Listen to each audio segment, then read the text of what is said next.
Rajesh and Priya had been married for 5 years. To the outside world, they were the perfect couple, loving, supportive, and inseparable. But behind closed doors, their marriage was a facade.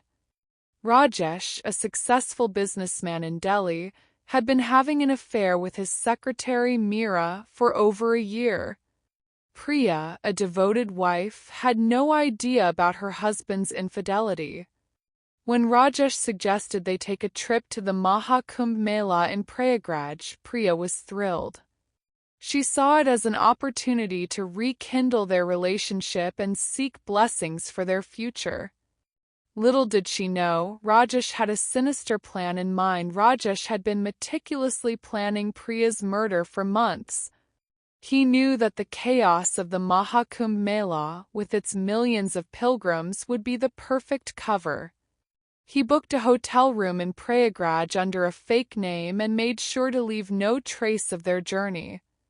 As they arrived at the Mela, Priya was awestruck by the sheer scale of the event.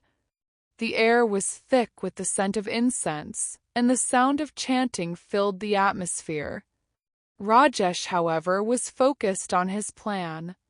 He led Priya through the crowds, his mind racing with the details of what he was about to do. That night, after a long day of exploring the Mela, Rajesh and Priya returned to their hotel room. Priya was exhausted but happy, unaware of the danger that lurked in her husband's heart. As she prepared for bed, Rajesh approached her with a knife hidden behind his back. In a moment of cold-blooded calculation, Rajesh slit Priya's throat. The act was quick and brutal. Priya's eyes widened in shock and betrayal as she gasped for breath, but it was too late. Rajesh watched as the life drained from her eyes, his heart pounding with a mix of fear and relief. Rajesh knew he had to act fast.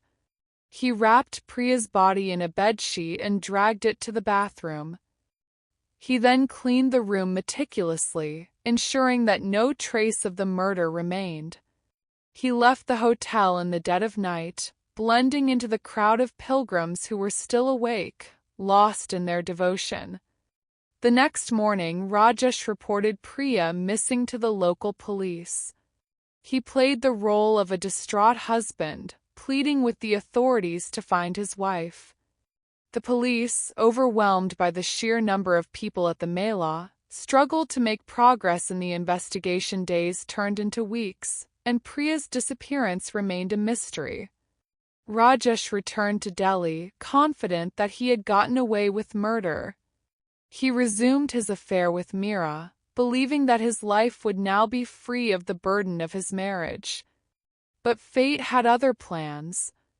A hotel cleaner, who had been suspicious of Rajesh's behavior, came forward with crucial information. She had noticed bloodstains in the bathroom and had kept a piece of cloth as evidence. The police, now armed with this new lead, reopened the case. Rajesh's world began to crumble as the police closed in on him. The evidence against him was overwhelming, and his alibi fell apart under scrutiny. Meera, realizing the extent of Rajesh's deceit, turned against him and cooperated with the authorities. In a dramatic courtroom scene, Rajesh was found guilty of Priya's murder. The judge, unmoved by his pleas for leniency, sentenced him to life imprisonment. As he was led away in handcuffs, Rajesh realized the true cost of his betrayal. Priya's family, devastated by her loss, found solace in the belief that justice had been served. The Maha Kumbh Mela, a place of spiritual renewal for millions, became a symbol of the darkness that can lurk in the human heart. Rajesh, now a prisoner, was haunted by the memory of Priya's dying eyes. In the solitude of his cell, he came to understand the depth of his sin. But it was too late. The shadows of deceit had consumed him, leaving behind only regret and despair.